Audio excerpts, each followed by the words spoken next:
So we are in a spot that I had hoped the Jaguars would get to. And that is that they are 1-0. They faced the Carolina Panthers week 1. Things went really, really well. There was obviously still some things to clean up, especially on the offensive side of the ball. Missed some passes. There was the interception that wasn't great, though. With a better throw, it actually might have been a pretty good play.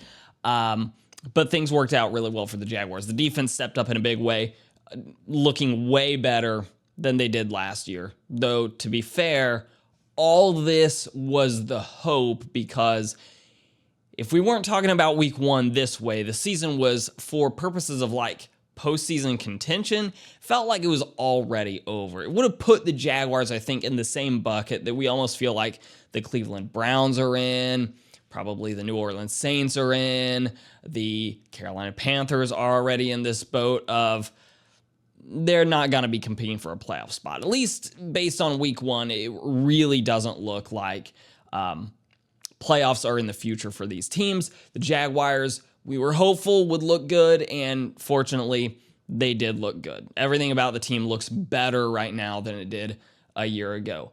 And before the season started, I kind of eyed that game, the week 1 matchup against the Panthers, as the Jaguars need to win, not just win though, but win convincingly for me to feel like there's some opportunity moving forward. And part of the reason for that is, I don't know if you've all looked at the schedule ahead of the Jaguars, but things are not easy from here on out, basically the rest of the way.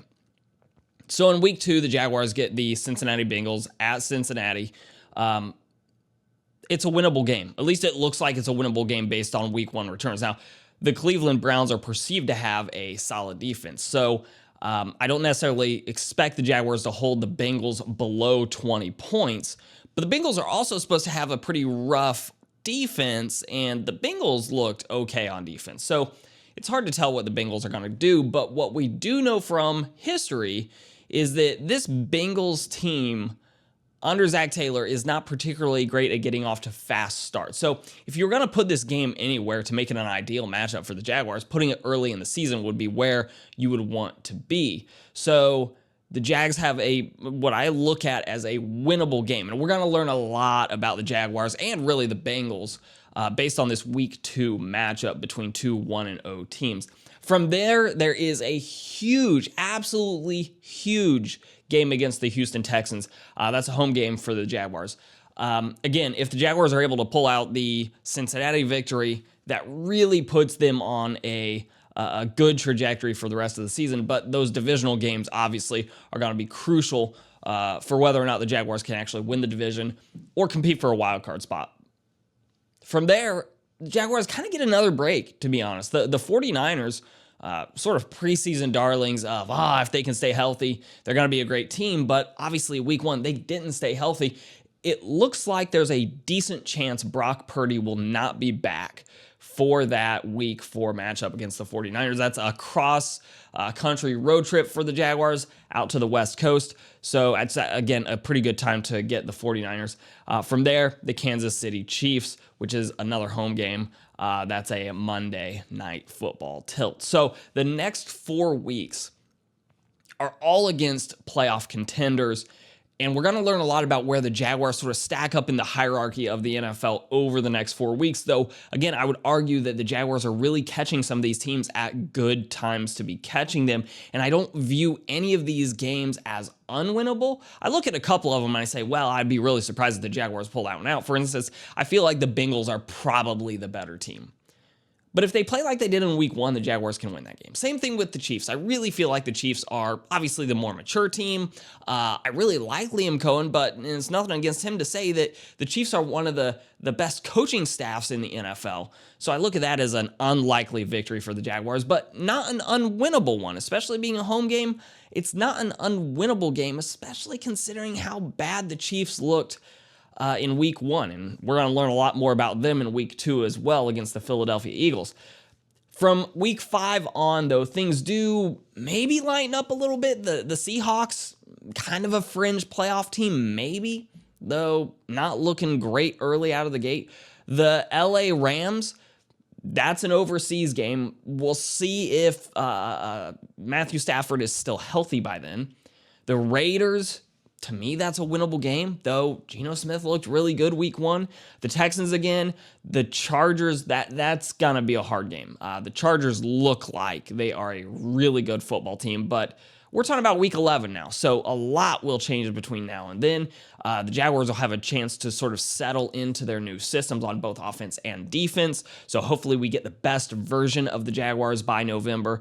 Then the Jaguars finally catch in week 12 on. They catch a little bit of a break where maybe some of these games are a little bit more winnable. So Cardinals, very winnable. In fact, right now I would say that should be a Jaguars win. The Titans, absolutely should be a Jaguars win. The Colts could be tricky. It's hard to say where the Colts are at, but they look really good in week 1. So the Colts actually may be significantly better than we thought. Jets absolutely should be a Jaguars victory. But again, the Jets look like they were a lot better than maybe I expected them to be in week 1. The Broncos looked more than fallible. The Colts, and then finishing out with the Titans. So the odd quirk of the Jaguars' schedule is most seasons, even when the Jaguars were playing good football under Doug Peterson, I looked at certain games, I said, well, it feels like a game the Jaguars are going to lose.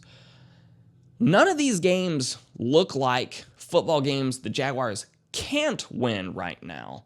It's a matter of whether or not they can pull through. Now, with that sort of late season lull where the schedule does ease up a little bit, if the Jaguars can stay close to 500 going into that week 12 game against the Cardinals, if they're right there at that 500 mark, I think they're in actually pretty good position for a playoff run to get in as either a wild card team or as a division winner. But this early part of the season is going to tell us a lot about this year's version of the Jaguars, whether or not they can hold on to games, get early leads, start fast. A lot of those questions that were negative answers last year in Doug Peterson's final year as the head coach. I think we're going to see a lot of opportunity for the Jaguars to show where they've grown as a team. So I am very optimistic right now. But like I said, we're going to learn a ton about this team in the next 4 weeks or so against some of these definitely playoff contender type of opponents. If they can get through the first 5 weeks at 3-2, I would feel over the moon about the team. 2-3 even, I would feel like, okay, we're okay. But if the Jaguars could be 3-2 after week 5, considering their schedule, I think they're definitely right there on the steps of being a possible playoff contender. But there's absolutely a world where they drop all 4 of their next 4 games. That could happen.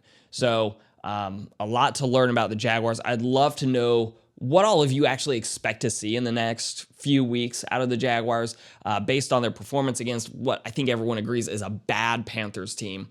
What do we actually think is going to happen moving forward? What do we hope to learn? What do we really hope to see other than obvious progression, both offensively and defensively? What would make you confident that the Jaguars are, in fact, a playoff team moving forward? Let us know in those comments down below. Otherwise, as of the recording, this is Saturday, so tomorrow we have football. We'll learn a lot about the Jaguars in about 24 hours' time. I'm Shane, and I'll see you all next week when we can kind of digest what happened with the Bengals and the Jaguars game. Until then, I'll see you all in the next one.